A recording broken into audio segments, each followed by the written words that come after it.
Welcome to Qatsyr Harvest Part 21. This is the YAHOWAH blog. I am your host, Craig Winn.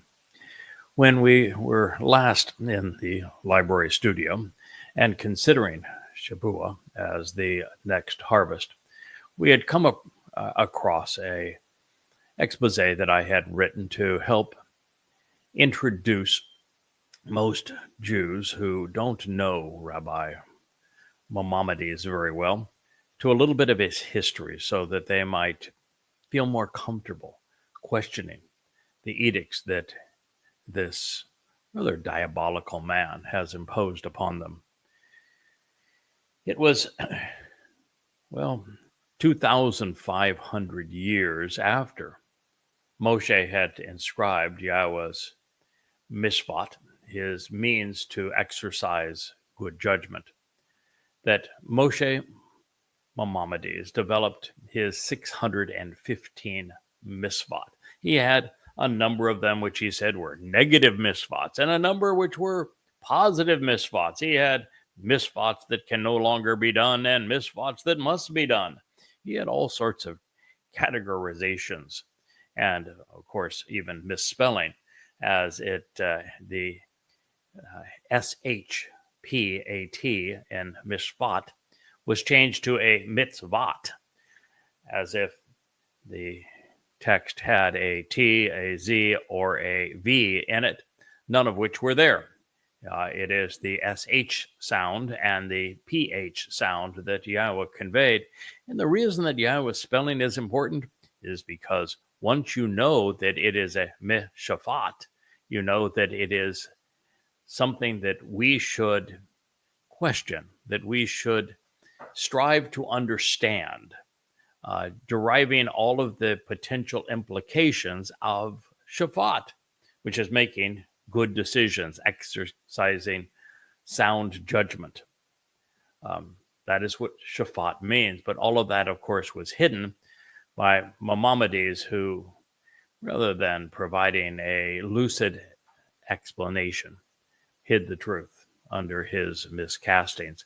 It's one of the reasons why my transliterations all the way through the translations of the Torah, prophets, and Psalms replicate the actual letters that were used to convey the message, as opposed to the corruptions that have been advanced by rabbis. But nonetheless, he came up with this 613 misfot.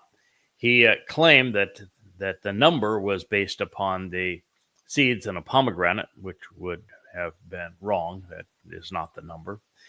Or he also claimed it was a miracle because it also happened to be the number of bones in the human body, which is also grossly inaccurate.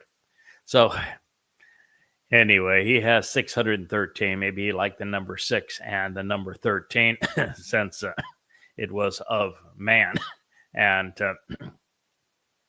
one beyond the numbers that God would have used. Nonetheless, these rabbinical regulations, customs, and traditions now serve as the foundation for Judaism. Most of these were concocted by the Rambam, which is an acronym based upon Rabbi Moshe ben Maimon, and then included in what's called halakha. And halakha, it's the feminine of the verb to walk.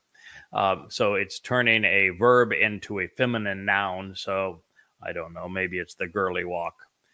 You look at most rabbinical types and they look like they could, they're about as strong and as virile as a young girl in the 3rd grade. These things, however, have gone from a walk, which would be an interesting way to present information as to how one would convey one's life, to being known now as Jewish religious law, although they have nothing to do with the ethnicity of being Jewish and have all to do with Judaism. And Judaism and being Jewish are very different things.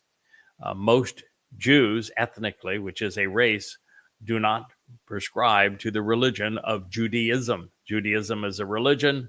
being Jewish is a race. Well, this misguided rabbi claimed that these 613 regulations were all listed in the Torah, which is something also which is not true. As affirmation, he claimed that his list was, as I have shared, equal to the seeds in a pomegranate. People will go to such extremes to try to validate their presumptions. And the sad thing is, when it's shown to be untrue, no one seems to care. That's the nature of religion, isn't it? But this is true. Rabbi Maimonides was born in Cordoba, Spain. Yes, he was not in the Promised Land. In 1135 CE, which makes him a pretty distant soul to be trying to explain the Torah to Jews. Within 2 centuries of the time that the once Christian nation was conquered by the Islamic Moors. Then, following the Islamic Almohad conquest of Muslim Moorish Spain in 1148, Maimonides' father, unhappy with the Islamic ultimatum of surrender to Allah and Muhammad and become a Muslim or die, moved his family, as did most Spanish Jews, to exile in Fez, Morocco. Fez is the place where the streets ran red with Christian blood during the Islamic conquest of the 8th century, which is why that Fez cap that Muslims and Shriners wear is always a bloody red color. It was a particularly odd choice for him to have selected, since 6,000 Jews were massacred in Fez during the anti-Semitic pogrom in 1033, as various tribes tried to prove who was the best Muslim. Fez was a reenactment of what Muhammad had done in Yathrib and then in Kabar. Muslims have been about genocide for a very long time. Every Jewish man was humiliated and executed. The women were raped, and their property was confiscated. That's why when Muslims scream either genocide or occupation in Gaza or in the West Bank, I want to puke. The young Maimonides studied under Abdul Arab ibn Mushalha at the University and Mosque of Al-Qarawin, which was at the time the most influential of Islamic religious institutions. This is really hilarious because it was rabbis who, at the time of Muhammad and Yathrib, made the Quran possible by selling their Talmud stories to Muhammad. Without rabbis selling their Babylonian Talmud stories to Muhammad, the Quran wouldn't exist today. Islam wouldn't exist today. Muhammad literally based the majority of the Quran on these stories, which he then twisted to serve his agenda. And the reason the Quran turned anti-Semitic is because the rabbis had the audacity, after selling Muhammad these stories for Muhammad to pretend they came from Allah, laughed at him and mocked him, saying, obviously, these didn't come from Allah. We sold them to you. And then you twisted them such that they no longer even make any sense. Well, rabbis created Islam as a result. And now, 5 centuries thereafter, you've got the most influential of rabbis studying at an Islamic institution, the very religion that the rabbis had conceived and the very religion that is devoted to the annihilation of Jews. If you are a Jew and you trust a rabbi, you are either ignorant, immoral, or irrational. Those are the choices.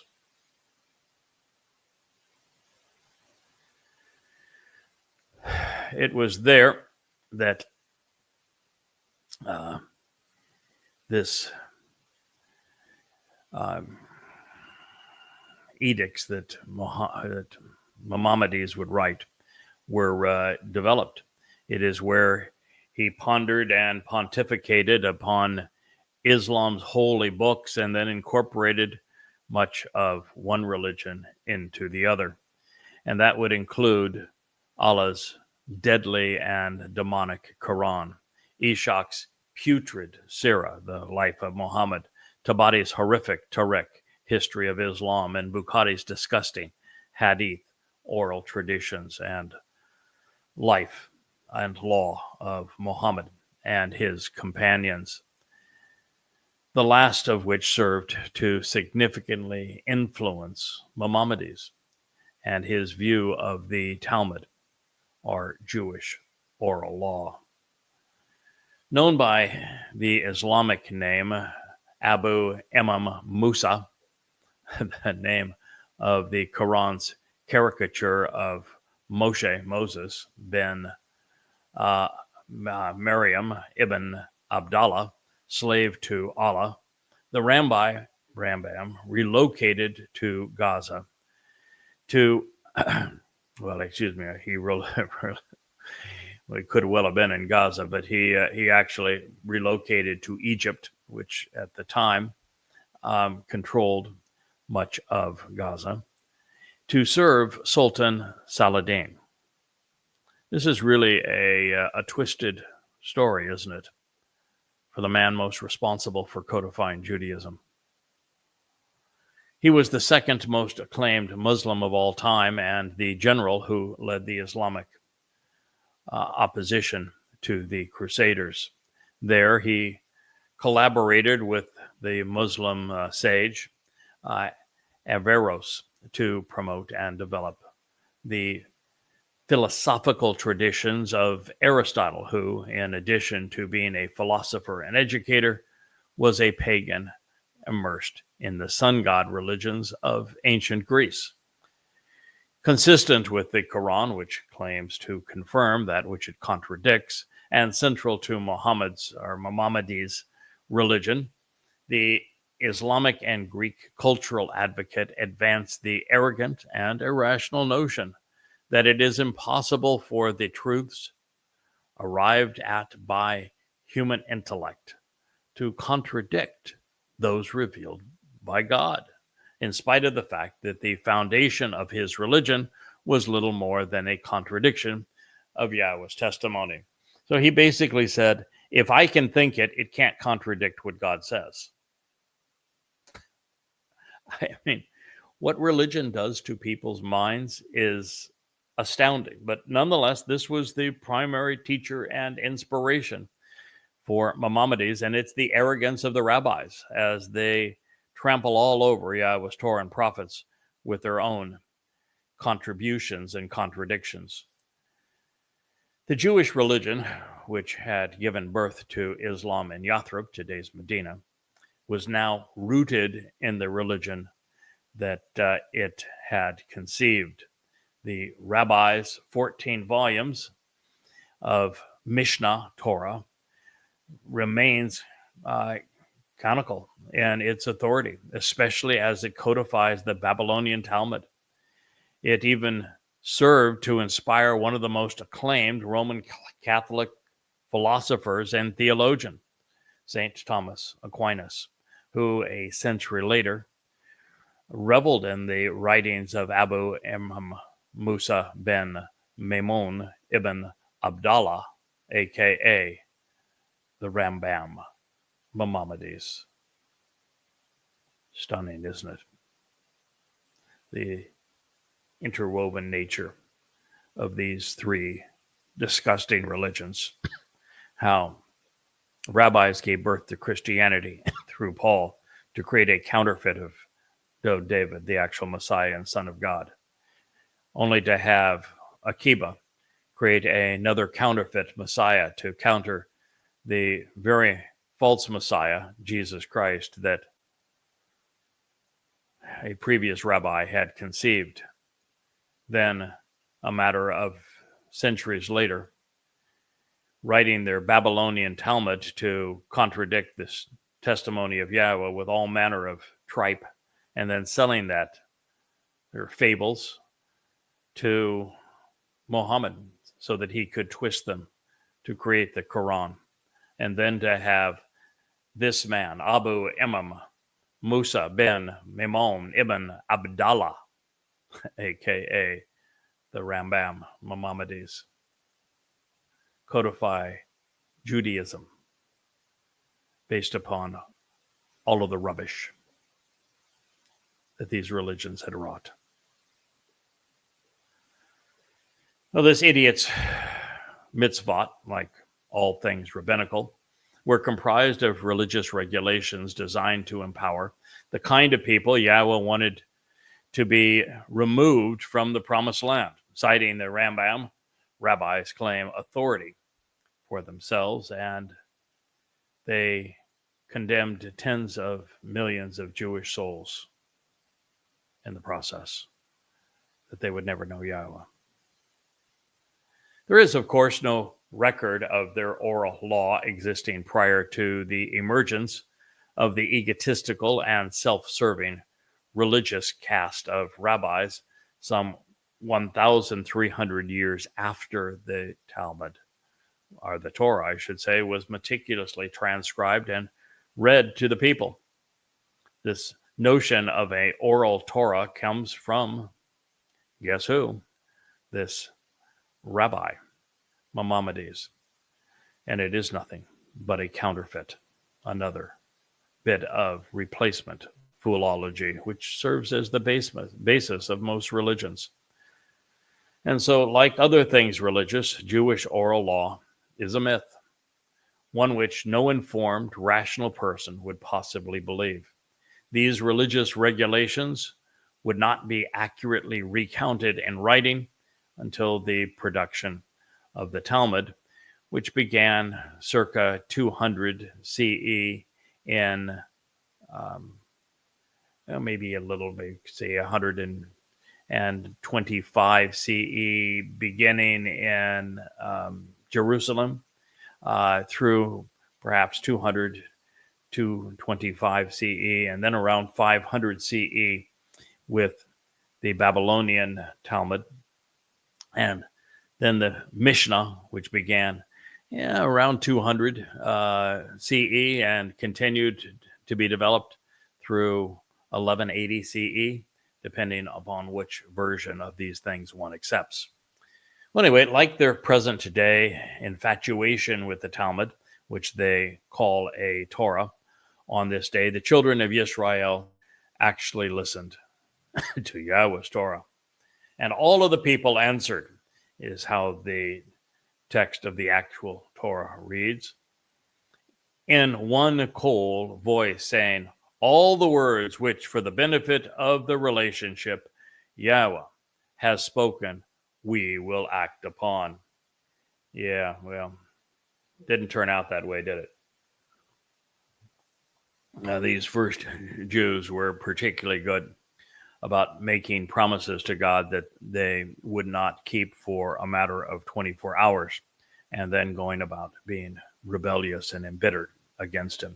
This was Shemoth names, Exodus 24:3.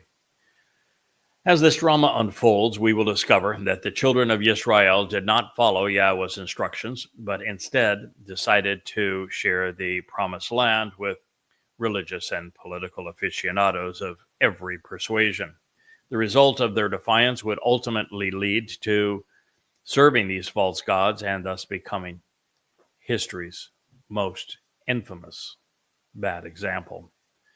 Fortunately, the time is upon us when Yisrael and Yehudah will once again, in one voice, all say all the words which beneficially Yahweh has spoken, we will act upon. You can mark your calendars for this. The collective roar from the surviving mortal remnant of Yehudim will resonate at sunset, 6:22 p.m. in Jerusalem at the dawn of Yom Kippurim on October 2nd, 2033, which is year 6000 Yah. But on this day, proving that what really should have been another death blow to the religions of Christianity, Judaism, and Islam, 1,400, 1,500, 2,000, and 2,500 years before they were conceived under Paul, Akiba, Muhammad, and Maimonides, this is what Yahweh actually revealed. And Moshe wrote down every one of the words of Yahweh. Well, if Moshe wrote down, as this said, every one of the words of Yahweh, there could have been no oral Torah, could there? Because if Yahweh spoke it, it was written down. It wasn't kept in an oral memory. Under this statement, there can be no, not one, Talmud, Mishnah, Halakha, or misguided notion of an oral law or oral Torah. Moshe wrote it all. This being true, Judaism, Christianity, and Islam are false, as is secular humanism. Since the Torah was accurately transcribed, the religious corruptions and counterfeits of God's foundational message to humankind cannot be trustworthy or reliable. And this is because they're all contradictory. And as such, for the sake of many, these religions should be exposed and condemned.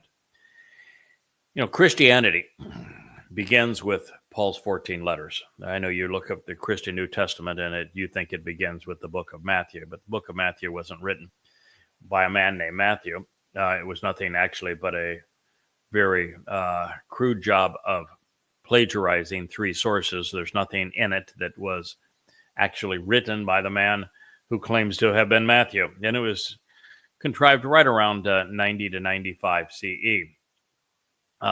Mark actually wrote immediately upon the death of Paul and at Paul's instructions, because Paul claimed that he would use them for this purpose, and therefore was written around 70 to 75 CE.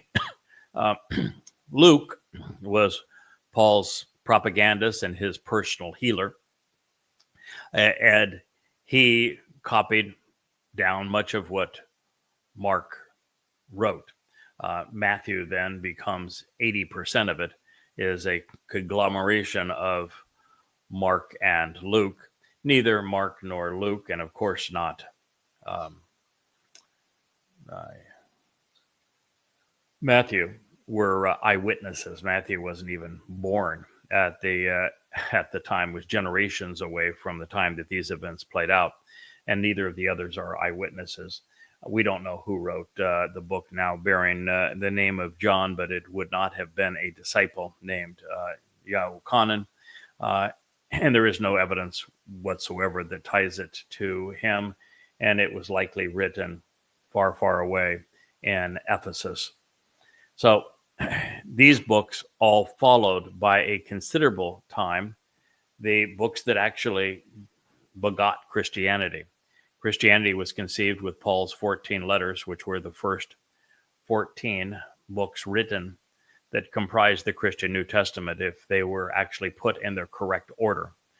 I don't think Christianity would exist, because the book of Galatians was the first written, and it exists for one purpose: to replace the Torah of Yahweh with "but I, Paul, say." If you were to go second unto that, it would be to replace the Son of God and Messiah, Dode David, with a mythical misnomer named Iesu Christu. And everything in it from that point on is replacement foolology. So Christianity cannot be true, because it begins by contradicting and counterfeiting everything God said. Judaism began by trying to stave off the influence of the false Messiah, Iesu Christu, created by Paul. Shaul, the very man that Yahweh, 666 years prior to him writing his first letter in 52 CE, called him the plague of death and Chaba'uk, And Akiba, the founder of rabbinical Judaism, rather than denouncing the cult of Christianity, which was exceedingly anti-Semitic, should simply have said, no, we have absolute proof throughout the prophets that the Son of God and the Messiah, the one who came to fulfill Pesach, Matzah, and Bekurim, is David.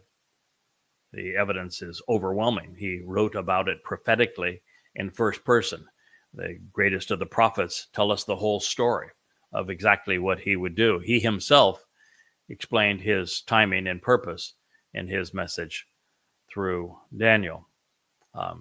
And of course, it is the secondary story that runs throughout the book of Isaiah.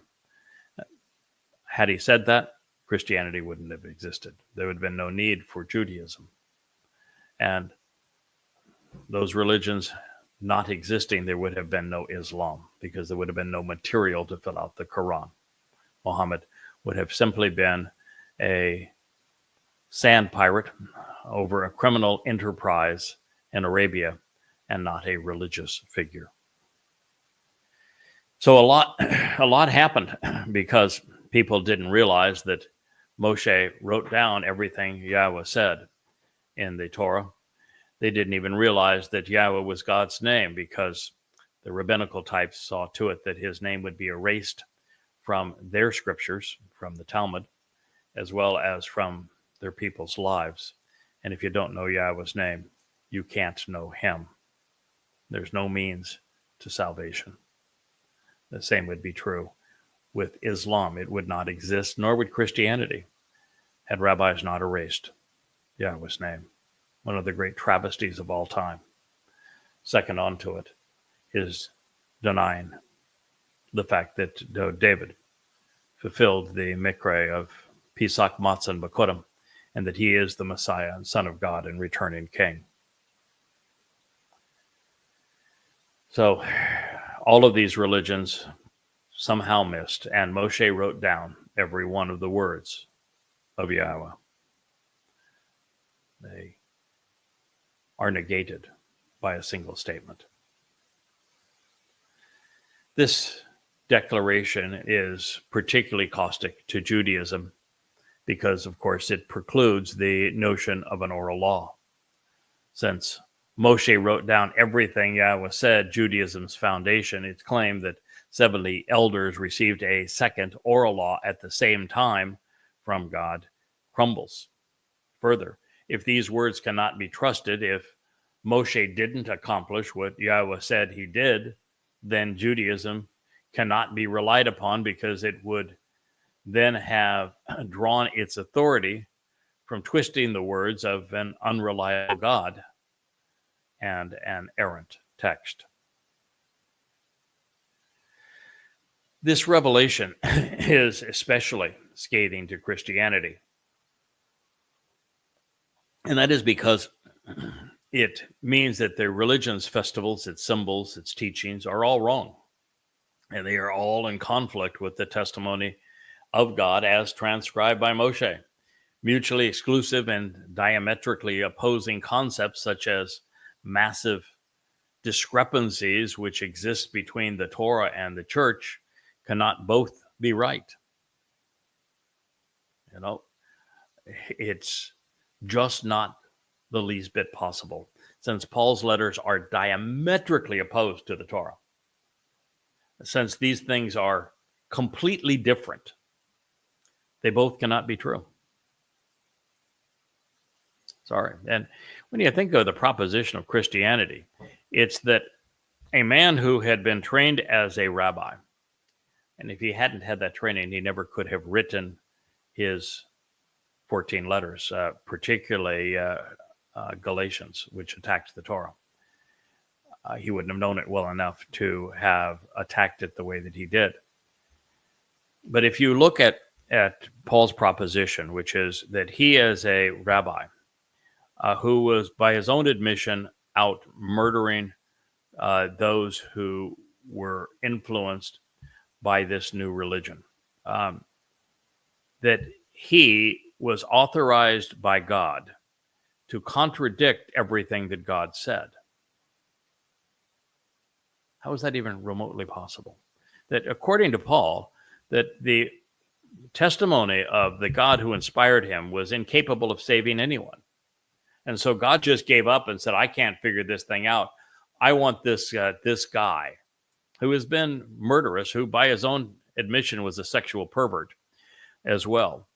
An egomaniac who admitted that he was demon-possessed, that's the guy that I want being my lone messenger to the world, because I can't figure it out, and obviously he's better at it than me. That's your proposition, Christians. It doesn't get any more complicated than that.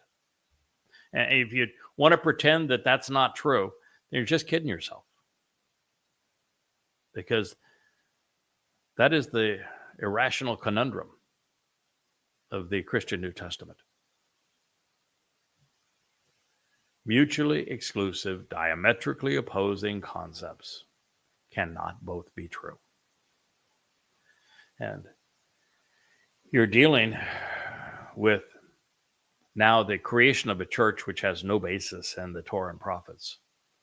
And these, in the conflict between the invitations to be called out and meet, along with the Shabat from God, and the Christian inventions of, well, they weren't really inventions, they were borrowed from the Babylonians, of Christmas, Easter, and Sunday worship. They're diametrically opposed. I'm sorry. Oh, I'm not sorry. I'm disgusted. Now, this statement is overwhelmingly critical of Islam, because Allah claims that his Quran confirms the Torah, when in actuality, the Quran is the antithesis of Yahweh's word. I didn't write 4,200 pages in goddamn religion for my jollies. A huge part of the reason I was asked to write it is because Allah derives all of his credibility by claiming to have been the God who inspired the Torah and the prophets, and thus had a relationship with Adam and Noah and Abraham, and on it goes through Moshe and Aaron and Dod and Solomon, even the mythical Isus, when in fact everything he had to say was stupid. Allah is so dumb, and Muhammad wasn't any better because he was illiterate, that their claims regarding the characters of the Torah and prophets are so out of kilter with reality, and even internally conflicting, because some stories, like the stories of Adam, are retold 35, 40 times in the Quran. They're never at the beginning, which is the only place the story belongs. And every time it's retold differently.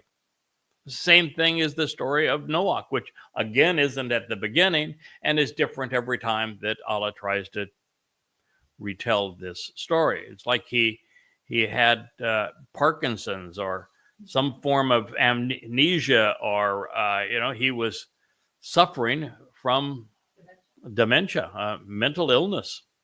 I'm sorry, but that just is the reality of it, is that the Quran all the way through, beginning to end, is the antithesis of the Torah. Muhammad and Allah were in opposition to all 10 statements that Yah etched in stone. And of course, they fail every test of a prophet as laid out in Dabadim 18. It's an absolute joke. Clearly, for anyone who is a functioning brain, recognizes that the Quran is the worst book ever plagiarized. And it's not even plagiarized well, because it is so badly twisted and perverted after plagiarizing it such that nothing makes any sense. Therefore, since the Torah is reliable and Moshe did what it says he did, then Muhammad and his Quranic recitals are pure rubbish. Its diatribe consistently contradicts that which it claims to affirm. And even if the Torah were false, then all his claims, as so are all his claims, because he claims to have revealed it. But you get to the realization that the rabbis demonstrated that the Quran was the antithesis of the Torah and did not confirm it. So Allah has a conniption fit and said, that's only because you rabbis and Yathrib changed it. And, I mean, to believe that, again, you have to be a complete ignoramus. The rabbis and Yathrib weren't in a position to change the Torah, and the Torah as it was provided and available to them is a very good match as we look at the Masoretic text, and its derivation over time is an exceedingly good match for the original Torah as memorialized through the Dead Sea Scrolls. And the moment the Dead Sea Scrolls were unearthed, as well as the many, many thousands of manuscripts of the Torah all around the world at this time that are all in agreement with one another and in total wholesale disagreement with the Quran, it proves, in fact, that Allah lied when he says that the Torah was changed by these Jews to falsify the Quran's claim that it and the Torah were the same. To be religious, I mean, I don't care if it's Judaism, Islam, or Christianity. You genuinely have to be stupid. I know that sounds like a pejorative, but you either have to be completely irrational or completely ignorant, so that you don't know that your religion is false just because you're ignorant, you're unaware of the facts, or you're irrational. You know the facts, but you can't think your way through them, or you just don't give a crap. That your faith is all that matters to you, and you're just going to parrot your faith again and attack and condemn anyone bringing a message that is contrary to it because you just don't like it. And that is the primary approach, that the ad hominem argument will just attack the person, since we don't want to deal with their message, because quite frankly, we can't deal with their message because we don't have a leg to stand on. Religion has been the greatest curse of humanity from the very beginning, and it doesn't matter which religion we're talking about. They're all disgusting, but the worst of them, by far, are Christianity, Judaism, and Islam, because they all piled their crap right on top of the Torah and prophets so that they hid the truth from billions of people. And that's why God despises them. The fourth declaration of the 24th chapter of Shemot goes on to describe an altar that Moses constructed at the base of Mount Horeb. It was replete with 12 columns for the 12 tribes of Israel. Now, I mention this because if you search for Jabal al-Lutz or Jabal Makla in Saudi Arabia on Google Maps, you will see the remains of the golden calf altar, as well as the burned summit of the mountain, even the rock at Rephidim form, which the water flowed forth. In your search, however, be aware that Jabal Makla, the burnt mountain, is actually distinguished from Jabal al-Lutz by the presence of a dark-colored hornfels derived from metamorphosized rocks. These arise from the transformation of existing rock, which was granite in this case, through metamorphism when subjected to temperatures at 200 degrees Celsius at elevated pressures of 100 megapascals or greater. During this process, the rock, while remaining mostly in a solid state, recrystallizes, causing physical and chemical changes while emerging as a different composition. The coordinates of for Mount Jabal Makla.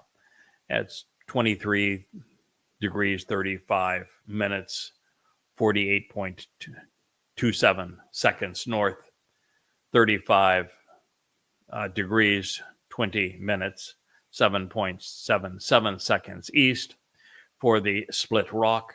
And you can look these up. It's you'll find them in the Qatsyr Harvest volume 5 of the Yada Yahowah series, if you'd like the rest of this, including the longitude and latitude of the golden calf altar and the altar for the sacrifice. Also, so long as you put your sneakers or your speakers on mute and do not listen to the Christian mumbo jumbo, there are CGI and drone videos which present the path from the Red Sea to Choreb. They're also listed. I think I have 3 of them listed on the website, YAHOWAH.com. Returning to the text of the Torah, we read, getting an early start in the morning to encourage being perceptive, considering the information to respond appropriately. He built an altar at the base of the mountain, along with 12 standing stones for the 12 branches, Shabat, tribes or divisions of Yisrael. This was the most important event in the history of the planet, perhaps the universe, and Moshe recognized that this meeting with God liberating his people from human religious and political oppression and bringing them toward the promised land and then revealing his instructions to them was a monumentous event, and that he needed to memorialize this occurrence for all time. And he did so correctly, building something designed to display the restorative properties of the relationship, particularly as it would play out among the branches of Yisrael. Then he sent out the youth of the children of Yisrael to lift up that which elevates by way of a sacrificial offering prepared for a feast, for reconciliation and for fellowship, shalom, to approach Yahweh and thrive, living an abundant life.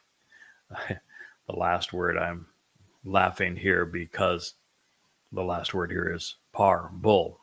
So it is a bull that is it is being offered, and par and para also speak of that which is fruitful and productive, and ultimately the wayward nature of the mortal remnant of the children of Israel are going to be resolved this way with the sacrifice of the Adamah Parah, which is derived from the same Hebrew term, par.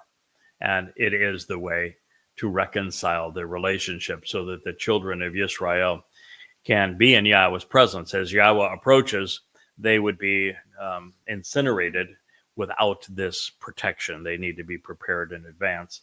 And that's precisely what's going to happen on Towrah in year 6000 Yah. No bull. No bull, the producer says. Without bull in this case, there is no resolution. The elders, of course, were off on their own, conspiring against Yahweh and creating their own religious pronouncements. So Moshe bypassed them and solicited the youth of Yisrael, the opposite of the elders in this case. This would be their opportunity to rise and shine. The future generation lifted up that which elevates, capitalizing upon the opportunity to ascend. They were prepared to reconcile their relationship and establish a fellowship with Yahweh. In the process, God honored his promise to Abraham to restore the relationship. And as a result of the Torah, the sacrifice, and the attitude of the young given at this time, the chosen people would thrive once again with the sacrifice of a parah, and later a parah, a par, and then a parah. At this seminal moment in the redemption of humankind, Yahweh asked Moshe to read the book he had provided. In so doing, he disclosed the ultimate truth. The Torah and the covenant are one. The Torah was revealed so that we could be part of God's covenant family.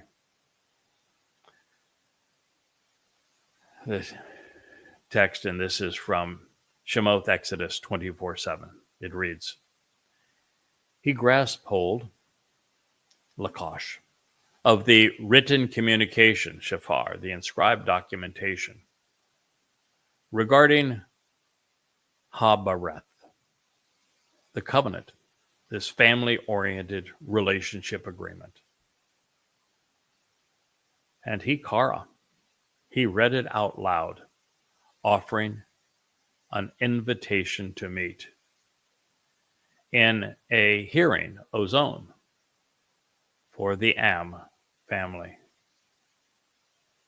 Then they said, everything which to reveal the proper path to walk, to receive the benefits of the relationship, Yahweh has spoken, we have listened to. Shema. And we will act upon. Asha. Shemot names Exodus 24:7, as I have mentioned. Therefore, there was something extraordinary afoot. For the first time ever, there was now a written document between God and humankind. A book. And Moshe was able to grasp hold of it. You know, when we study this notion of Christianity and think that it goes back to this mythical misnomer, Jesus Christ, I don't think, some billions of people believe, there was no book. Iesu Christou, well, he was a myth, so myths typically don't have opposing thumbs and fingers. But nonetheless, even in his mythological form, he wrote nothing. So contrary to the God of the Torah and prophets, there was no book. In fact, there wouldn't be a book for, well, I guess the book was first put together right around 450 CE, over 4 centuries later. Yeah, what you had within 2 decades of this event was the first of 14 letters from Paul, but he was a demon-possessed liar, so that doesn't bear well, and all they were was letters. Grumpy letters at that. Was no book. You look at Muhammad and his claim as the godfather of this criminal enterprise and murderous sand pirate, that he had a book. Oh, wow, the Quran's a book from Allah. Or wow. Guess what? Not a word. Not a letter. Nothing. Not during Muhammad's entire life. Not for generations afterward would there be a book. When the book finally emerged, it was an absolute unmitigated mess. Jumbled, contradictory, scientifically and historically inaccurate, and grotesquely immoral. No book. Judaism claims, well, they had a book. It was an oral book, but it was a book going all the way back to this time, and yet the first evidence of it isn't for, well, over 1,000 years later. There's no book of Judaism until Rabbi Akiba starts writing and his companions start writing the Jerusalem Talmud, is really the first book of Judaism, if you will. And you know, It advocates a false Messiah that brought the wrath of Rome on the province of Judea, caused the diaspora, leading to the Holocaust. That's the founder of your religion?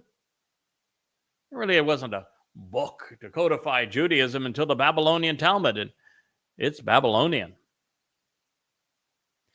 These religions, no book. But this relationship with Yahowah, the covenant relationship, it began with a book. And that book has been meticulously maintained. And that book is affirmed through this silver scroll that actually dates to this period, to 1400 BCE, in the location where the children of Israel entered the promised land. And there are stones and artifacts affirming the Torah going all the way back to that time. It began as a book. Yahowah wanted his people to know what he had conveyed to them. And what's interesting is that the book of the Torah at this point, as we're dealing with this now second iteration of it, Shemot names, Exodus wasn't actually part of the book. No, Exodus was an experience. The book was comprised of Bereshith in the beginning, Genesis. The book was about creation, how and why and when Yahowah created the universe. It was about the experience in Gan Eden, which is so essential to us understanding what God is offering us and where we're headed if we want to have a relationship with him. The book included the story of the regional flood and how it was begun and where it occurred, and why Noah was chosen. The book tells us the story of Babel and why we should disassociate from Babel because of its confounding confusion and intermixing and commingling of truth and lies, religion and politics. The book was mostly about, and the central core of the book was devoted to the very thing that is listed here: written communication regarding the Bereth covenant.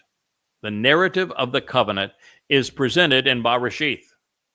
It begins early and it continues throughout that book, where Yahowah, in his narrative, explains the 5 conditions and 5 benefits of the covenant with Abraham and how that would continue through Yishak and then Jacob and through Jacob's children, even though most of these individuals were not of the greatest character.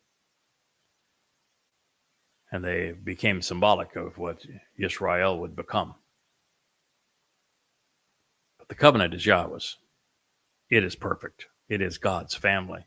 He is offering it to us, and this book exists to present it. That's why it was written. And so Moshe could grasp hold of Bereshith, and he could read the written communication regarding the covenant, because that is what God dictated to him that he wrote down. From that point on, Exodus is the experience of Yahowah introducing himself to Moshe, explaining the nature of his name to Moshe, even how to pronounce his name to Moshe, that Yahowah is his one and only name. Rather important beginning, don't you think? And then it explains why Yahowah chose Moshe to represent him, and the mindset and the approach that Yahowah would use from that point on, always to find the right person that suits the particular mission that he has in mind and that he's going to work through an individual. In this case, an 80-year-old shepherd with this speech impediment. Perfect. And from that point on, the children of Israel would live this experience. And they wrote down, Moshe wrote down exactly what they had experienced. The good, the bad, and the ugly, although it was very little good other than what Yahweh had to say. The bad and the ugly represents the Jewish response to God and their propensity to be religious in direct conflict with the covenant. So he grasped hold, he lakash. He received and accepted, taking, called, imperfect, actually, literally, consistently obtaining, the written communication, shafir, the inscribed documentation, the printed scroll, with accurate and exacting physically recorded inscriptions on it regarding the ha-bereth, the family-oriented covenant relationship based upon mutual trust, binding oaths and promises, the alliance of it, and it is based upon be'eth, which is family, home, and household. It is always singular and absolute. And he kara, he read it out loud to them. Kara, just like every word of this is a treasure. This is as it's like opening the treasure chest of Yahweh and finding the crown jewels inside. And so you find lakash, the fact that we can grasp hold of Yahweh's hand and he can lift us up, and we can with our hands grasp hold of this written communication, shafar, that Yahweh has provided us to document the nature of the bereth, covenant relationship that he conceived through Abraham and Sarah. And then he kara. Kara is the basis of the 7 Moed Mikre, where we are given the opportunity to walk to God. And where at Pesach, the door to life is opened for us. At Matzah, we are perfected so that we might enter Yahweh's presence as his children on Bikurim, being enriched and empowered such that on Shabuah, we can have a doubling and of the tenfold enrichment and empowerment that enables us to be transitioned from mortal to immortal beings in this upcoming harvest. And that is followed by the end of Jacob's troubles with Teruah and the aforementioned sacrifice of the Adamah Parah. 10 days later, Yahweh and Dod, the Son of God and Messiah, our Savior, return on Yom Kippurim so that we can return to the garden on Sukkah and camp out with Yahweh. That is the story of the Mikra, which are based upon Kara, which means to read, to recite, to offer an invitation to meet, to be summoned, to be welcomed, and to be greeted. All of these things are conveyed by Kara in a hearing in the ear for the family, for the people. And they said, Amar, everything, Kol, all of this, which to reveal the path to walk, to receive the benefits of the relationship, Asher, Yahweh, a proper transliteration of Elohah, God, as directed by his Torah teaching regarding his Haya existence, has spoken, Dabar, has provided and communicated in words. And we have Shama. We have listened. We have heard. And so we will Asah. We will engage. We will acknowledge. We will profit from. We will celebrate. We will act upon this. It is one of the most profoundly important statements ever written, ever spoken, with literally the treasure trove of words that introduce us to the creator God of the universe and tell us how we can form a relationship with him. Well, this is the first mention of a scroll that would comprise the Torah, and it is presented as the written documentation of the Bereth covenant. To benefit from this relationship and to become part of Yahweh's family, we must do as they did, accept Yahweh's written communication, read it, recite the words of the Torah, listen to God, and then act upon what he has shared with us. Yahweh's revelation has been meticulously recorded and maintained so that we might come to know him, understand what he is offering and expecting in return, thereby enabling us to trust and rely upon his provision. And it was kara, which was translated in that text as read it out loud, offering an invitation to meet. That is the verb that lies at the very heart of Mikra. Its primary definition is to call out, inviting and summoning us into God's presence, welcoming us such that we can meet with Yahweh. And of course, it also means to read and recite, to announce and to proclaim. Collectively, these ideas define the very purpose of the Torah and of the covenant, as well as the Moed Mikra, upon which the verb serves as its actionable root. Yahweh is not only calling us to him, but he is also calling us out of this world and to his set-apart realm. He is inviting us into his family. And the answer that we are asked to provide to him is by walking along the 7-step path that he has provided home. The Torah is the way, the covenant is the result, the Mikra is the path. So in this passage, Yahweh documented an additional clause in the Yisrael response. They would not only engage and act upon what God had prescribed and what they had heard and thus observed throughout the Torah and attend to his Mikra, they promised to listen to what Yahweh had to say, striving to comprehend and understand his teaching so that they would be able to benefit from his instructions. It is what we all should be doing. So this is a wonderful place for us to conclude this hour of the Yahowah blog. And conclude it with one of the most profoundly important statements to ever come forth from Yahweh, the creator God of the universe, to his people regarding his Torah and his Bereth family relationship, as it is provided to those who walk along the path of the Moed Mikra. I thank you for listening, for inviting me into your homes, and for sharing this time of your lives. This has been the Yahowah blog, and I am your host, Craig Winn.